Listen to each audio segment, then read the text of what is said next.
ത്യാഗത്തിന്റെ രാപ്പകലുകൾക്ക് ശേഷം ആഹ്ലാദത്തിന്റെ സുപ്രഭാതം വിടർന്ന് ഇസ്ലാം മത വിശ്വാസികൾ ഇന്ന് ഈദുൽ ഫിത്തർ ആഘോഷിക്കുന്നു. മൂവാറ്റുപുഴയിലെയും പരിസര പ്രദേശങ്ങളിലെയും വിവിധ ജുമാ മസ്ജിദുകളിലും ഈദ്ഗാഹുകളിലും നമസ്കാരവും നടന്നു.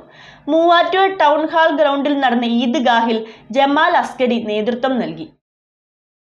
ത്യാഗത്തിന്റെ രാപ്പകലുകൾക്ക് ശേഷം ആഹ്ലാദത്തിന്റെ സുപ്രഭാതവുമായി ഇസ്ലാം മത വിശ്വാസികൾ ഇന്ന് ഈദുൽ ഫിത്തർ ആഘോഷിക്കുകയാണ്.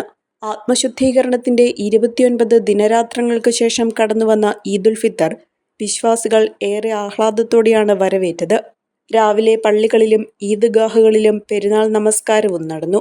മൂവാറ്റുപുഴയിലെയും പരിസര പ്രദേശങ്ങളിലെയും വിവിധ ജുമാ മസ്ജിദുകളിലും ഈദ്ഗാഹുകളിലും പെരുന്നാൾ നമസ്കാരം സംഘടിപ്പിച്ചിരുന്നു. മൂവാറ്റുപുഴ ടൗൺ ഹാൾ ഗ്രൗണ്ടിൽ ജമാൽ അസ്ഹരി ഈദ് നമസ്കാരത്തിന് നേതൃത്വം നൽകി. മൂവാറ്റുപുഴ സെൻട്രൽ ജുമാ മസ്ജിദിൽ ഷിഹാബുദ്ദീൻ ഫൈസി, പേഴിക്കാപ്പള്ളി സെൻട്രൽ ജുമാ മസ്ജിദിൽ ഡോക്ടർ ഷമ്മാസ് മൗലവി എന്നിവർ നേതൃത്വം നൽകി. വിപുലമായ സജ്ജീകരണങ്ങളാണ് പെരുന്നാൾ നമസ്കാരത്തിനായി ഈദ്ഗാഹുകളിൽ ഒരുക്കിയിരുന്നത്.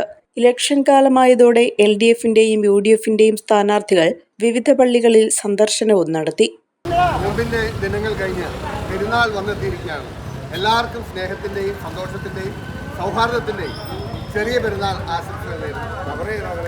അഹല്യയിലെ വിദഗ്ധരായ ഡോക്ടർമാരുടെ ചികിത്സ കൊണ്ട് എനിക്ക് എന്റെ കാഴ്ചശക്തി പൂർണ്ണമായും തിരിച്ചു കിട്ടി. ഇപ്പൊ എനിക്ക് ഈസിയായി വായിക്കാം. നേത്ര സംരക്ഷണത്തിന് നമ്മുടെ അഹല്യ.